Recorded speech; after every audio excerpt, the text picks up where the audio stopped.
kan inni ammootu waan sponsora ana duuba waan biyyatti deebi'i yookaan ammootu gara Keeniyaa kottu guyyaa tokko gara Keeniyaa kottu naan jedhee yookaan ammoo gara Keeniyaatti deebi'i wanni inni naan si jammar warri sponsora Keeniyaatti deebi'i naan hin jenne inni dudduubba kiyyaan osoo maallaqa erguu fi osoo inni biyya kana dhufa jedhee eegu dudduubba kiyya warra sponsoraatiin maallaqa sani gahee kiyya naa deebisaa an biyya sana dhufuu hin barbaadu jedhee warra sponsoraatti kazaan isaan bilbilanii na gaafatan abbaan ilmaa keetii akkas jechuu jira sila mariyoo keetii ni naan jedhan jennaan lakki ani waan akkanaa hin dhageenye maal jechuudha jedhee isa gaafadhee jennaani ani hin barbaadu kwa hiree kan kee kophaa kan kee uffachuu dandeessa hindeeffadhaan naan jedhennaan ati bar ganzaba kana keessa atillee gaheen qabdu anillee gaheen qabu maallaqni kun ka ummata Oromooti ummanni Oromoo anaaf ilmaan kiyya siif buuse malee akka yookaan aniifat ittiin nyaannee dhugnuu fi miti ka hawaasni Oromoo waliin nu guur saniifuu yoo ati hin barbaanne of haala aniif ilmaan kiyya biyya kana keessa baanu haala nuu mijeessi malee maallaqni siifillee anaafillee hin deebi'uun jedhe boodarra atuyyuu bilbiltee bar akkas jedhaa jirani naan jettee jennaan baras li'anuyyuu akkas dhaga akkas jedhee boohee sitti madhindoom yeroo sanaayyuu bar fuudhee jira siin jedhee sitti mennaan lakki amaan waan akkanaa hin godhuu naan jette fuudha isaa ankaleessaa fadhaa miti kan hin dhaga'an sigalee san darbee dudduubba kiyya makiinaa gurguraati naa ergaa annan rakkachaa jira waan hin nyaadhee dhugee bulu hin qabu jedhee na dudduubba sanuyyuu makiinaa gadaa restoraantiin qarshii 600 Itoophiyaa naa galche osoo ilmaan kiyya aannan tokko hin bitin sababaa inni baajata makiinaa kana gaafa makiinaa guyyaa bitantuuti makiinaa kana gishii tokko irraa hin kaffalleef jechuudha yeroo inni biyya galu makiinaa poolisiin qabee deebi'ellee aniifati walii galuu hin dandeenyu nama baay'ee wal miidhe akkasuma ammootu maatiin kiyyallee sin fedhanu sababaa keetii maatii kiyyaanuu gargar baheen ture obboleessi kiyyaayyuu bulooksi godhee jira maatii kiyyaanuu isiitti naasa'ina anaan wal barattan yoo an isiidhaan wal isin haasoysiisan yoo an waliin isin haasoytan jedhee haadha kiyyaanis obboleeyyan kiyyaanis sababaa keetiin wallolee wal dhabee shaashamannee deemee naan jennaan shaashamannee sana kijiba jedhu saayimni isaatuyyuu ni jira anatu haga biyya kana dhuftutti haga haala mijeeffattutti haati keef abbaan kee yoo maaluyyuu siin jedhan waan fedhan siinaa jedhanu hitti deebii jedhee anatu shaashamannee irraa gara maatii isaatti sagalche sigalee gaafa hiriyaan isaa ishaaraan naqabe ka jedhu hiriyaan isaa ka isaa wajjiniin gale maaliif dhufe ishaaraa sana dhufe maallaqaan balleeffachuu ni danda'a yoo gara xiyyaaraatiin hin danda'amne gara barahaatiin dhufe aarsaa kamuu kaffalee ilmoo isaatiif jecha ishaaraa sana maallaqaan balleeffachuu ni danda'a yoo ishaaraa sana maallaqaanuu balleeffachuu hin dandeenye dhuftee ati iimeelii ijoolleetii fi paaspoortii ijoollee kana nuu sirreessitee akka aniif ijoolleen kun biyya kana keessaa baanu nuu gootee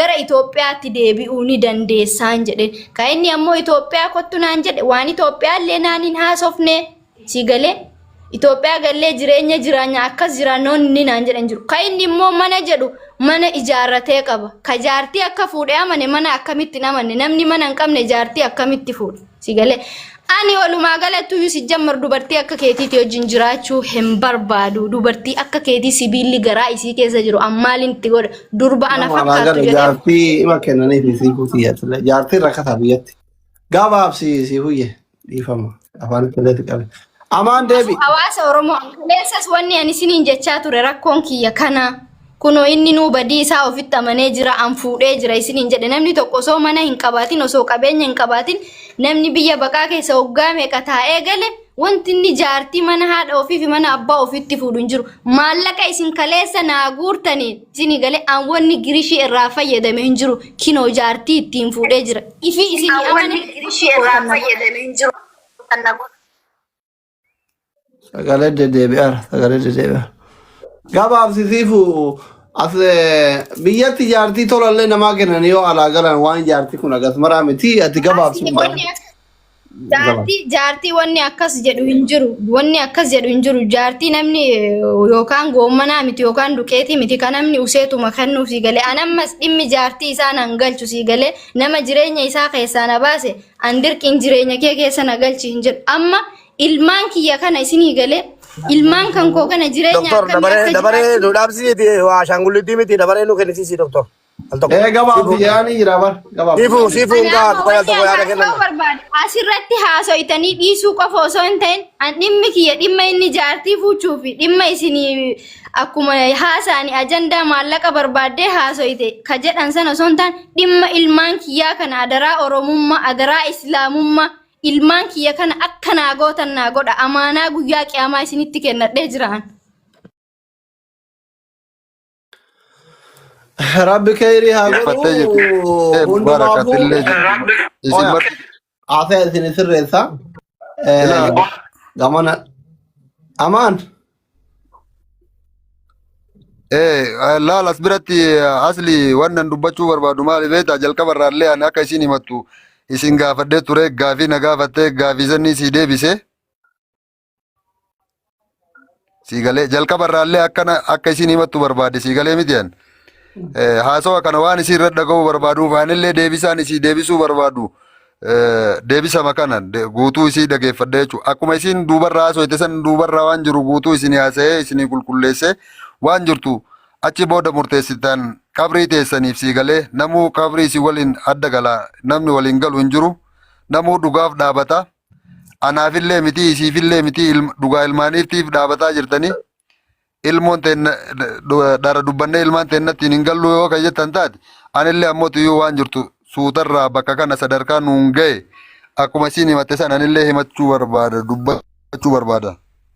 Sitti bilbilanii haasofsiisaa jiran. Doktor, walirraa dhaabsisiiti deemee yaada gidduu Oye, yaada. amma isinii sirreessa. Carraa isinii kenna. Bilbilina. Amaan miyuut godhadha amaan ibsiifuun. Amaan ibsiifuun miyuutti godhadha. Miyuutti godhadha. Taragaaggaa. Doktoraan sitti mee na wajjin haasoo inni ani isin wajjin haasoo jiru kun akkuma isin himatte san haasoo kana deebisaa san deebisee fi waan san achi booda carraan kun yoo naa kenname murtee keessan nan murteessitanii waan hawaasni naan jedhu guutuyyuu hin fudhadhaan sii galee garuu ammoo tuyyuu dhimma kiyya haasachuu barbaada dura. Ayyee warra galtiitirraa takkaa yaada kenna. Oye kaa cinqame namni nuti tanaffasuu barbaada. Warra galtiitti yaada kenne yaada takka takka afaan takka takka irraa fuudhee isinii deebi'a. Amma inni haasaa moo doktor hin haasa'u mubaarak warroonni eegan jirtan anaaf isin Amaan dhiifamaa wajjin ilaa amaan obboleessa koo. Amaan. Amaan. Amaan. Anaaf isitti deebisa anaaf isitti Amaan. anaaf aboona dhagaa kan achi na qaqqabdanii waan irra dibanii bira galanii hin jirtu bakka namni Obboleessoo yoo haasofte saadannoo keetiiti. si jaaladhaa si jaaladhaa dhageeffadhaa dura. Mubaarak. Siigalee akkuma isiin himattetti akkuma isiin na himatte deebisaa fi hin gaafanne wala gaafii na gaafatte deebisaa isii dhageeffadha. Muubee dhugaan dhugaadha siigalee dhugaan nama lama hin galtu abbama tokkoo galti siigalee miti. Wanni bakka kana geettaniif illee Obboleessa koo amaan dhugaa argattee biiftee maal yoo gataa dubbannu taate akka isiin deebisaa na deebisaa jirtu yoo kan ani Amma deebisuuf amaanii taate maaltu wanni jira walitti beektaa? qabamneef kun Amma hin ta'uuti. beektaa Siigalee akka Amaan isiin dhugaa himattanii argattee tanillee ni biiftee maal himatadha isinillee argatta dhimma maaltu keessanii dabala. baatanii Deemee carraa naa qoyisitti kenna. hima. Ilmoo afur walakkaa keessanii dhugaa argattanii dhiiftanii amma dhimma keetiif dhimma siifan utuu hin ta'in dhimma ijoolleeti. Kana nas nagaa eegala kootiin. Doktor, yoo carraa naa kennite naa kenni abbaa koo. Jalqabaa kaafnee keessa jirraa ni fatta. Taraa takka dubbadha amma. Amma taraa takka qofa dubbadhee carraa isin kenna. Ummata kiyya. Ummata bal'aa. Wal dhabbeen isaanii gadi fagoo kana. Isinillee yoo dubbatteetuma deemte jaartiin dhukkuma baay'ee walitti gadoo yaadataa deeman. Innillee yoo dubbate gadoma Amma walitti walumaa kaasaa deema. galatti dhimma kiyya hin dubbatadhu asli. Hin dubbattaa qoo hin dubbattaa. Hin dubbatta. Wait hin dubbatta. So amma Wanni kun ana duuba haasaamee ammallee isin irra teetteellee haasaamaa jira. Waan kana aslii bar kan irraa haga ammaatitti isiin dhimma isii haasataa jirti miidiyaan illee wanni martin iyyuu isiidhaaf dhugaa galchaa jira. Garuu ammootu haqa rabbi beekaame haqa jaarsaaf jaartii rabbi beekaadha. Dhimma kiyyaaf kan isiillee rabbi beeka. Ana isii miidhee isin na miidhee rabbi beeka. Kanaafuu ammootu iyyuu haqa sanarraa baruuf namni martinuu baruuf dursaa na dhageeffachuu qaba. Dursa isii akkuma isii dhageeffate sanitti anallee na dhageeffachuu qaba. Gaafiidhaan na gaafattanii gaafii isinii keessaa mataa na gaafattan mataa isii isinii deebisi. Mataa waan isinii deebisu hin jiru guutuu akka isii haasoitti isinitti haasa'ee isinii deebisaan. daqiiqaa lama keessatti daqiiqaa lama wanni isiin siin jette kun hin jirti moo sirra keetta'ee daqiiqaa lama sii kenne. Carraa naa kennitanii? Daqiiqaa lama sii kenne wanni isiin jette kun hin jirti moo hin jirtu achiin keessa dhufay. Tanuma keessaan illee waa itti dhaamadha wanni gootu Hussein amaan tana keessa illee wanni ati gootu mucayyoon tun haadha manaa teeti na dhaga'i mucayyoon tun haadha manaa teeti. Na dhageetami ani ijoollee daa'imaa miti jedha abbaayeen na dhageetu. Abbo addumarraa baane siigalee abbarraa baane dhugaan namni kaleessa illee nutillee ilmaan Oromooti siigalee. Daqiiqaa lama sii kenne dubbadhu. Dhimma kiyya baadhee akkuma isin himutetti na dhagaye dura dursu namni kun akkuma na dhagaye asli akka isin himattee himadhaa daqiiqaa hin qabnee fi daqiiqaa hin qabdan. Ayyee gaggabaaf ishii dhume uummanni taa'iti. Dura dursu namni kana ayyee na dhagaye namni kun kaleessa jireenya walii qabnaa dhugaadhaa anaaf isin gaafa walitti dabalamnu. Nama mari'annee haadha abbaa ta'ennaan illee mari'annee walitti hin dabalamnee jaalala waliin nu fide jaalala waliin jiraachaa turre rabbi fide ammoo nama keessa nu namaa ol hin taane rabbitu ilmaan kana bakka takkatti shan nuu kenne nuti shan rabbi gaafannee rabbi nuu hin kennine nuu kenne jireenya waliin jiraataa turre san keessatti natumaa akkana na godhaa akkas na godhaa jechaa jirti siigalee namni waliin jiraatu an maleeyikaa miti isiin illee maleeyikaa miti an ittiin balleessuu isiin ittiin balleessituu isiin dha'uu miti isiin illee naaluwan. Siigalee kaleessa iyyuu walii galuu dadhabnee atillee namni biyya san jiru maanguddoonuu nu laaltanii waan sammuluu isaa iyyuu geessinee jira. Siigalee wajjaan illee eega fagaanne turree jira. Ani ilmaan illee tumee isiin illee tumee haqa rabbi beeku. Akkuma isiin kaleessan ifaa je'an illee gaafa isiin fayyaa hin qabne biraa dheesse imimmaan isin booyee si'ii mubaarakii isin mara keessanirraa haqa hin qabu'an isii bira hin dhaabanneen. Siigalee lammata maallaqa gaafate. Mana hidhaa gaafa ture deddeebi'aa gaafachaa ture akkana gochaa ture na gaafatte na yaalaa turte dhuftee na gaafataa turte namni biraayyuu kanatti hin dhufin kasaayibaayyuu kanatti hin dhufin natti dhuftee na gaafataa turte siigalee san booda waan achi keessa jiru anillee barreeffamaan kennaa fi isiinillee barreeffamaan naa kenniti hin galaa jennaan hin galaa kiyya durayyuu isitu mana hidhaa kana keessaa galtee deebitaa bakka amaan gali waan jiruun anatu si maddii jira hagaa na qabdu waan takkaa hin dhabne gali naan jette namni kun hayyee jenne walii galle mana ijaaratee Oromoo irraa qaba maalii ka isiin jettu asii duubayyuu marii dhuufuu xiyyayyuu adda dhuufneen beenu jechuun dandeenya akkamitti har'a wanni kun muluun isaa kijiba hin taane walirra faallee haadha abbaa teennallee maqaa ganda keennaallee gosa keennaallee maa walitti keessinna nu ilmoollee walirraa dhallee jirra maa dharrallee walirra keenna yoo haasoyne dhugaa haasoyne maa waliif fayyifne yoo walii ta'ullee baanne nuti ilmaa walirraa qabne ani abbaa gaariillee haa ta'uu baadhu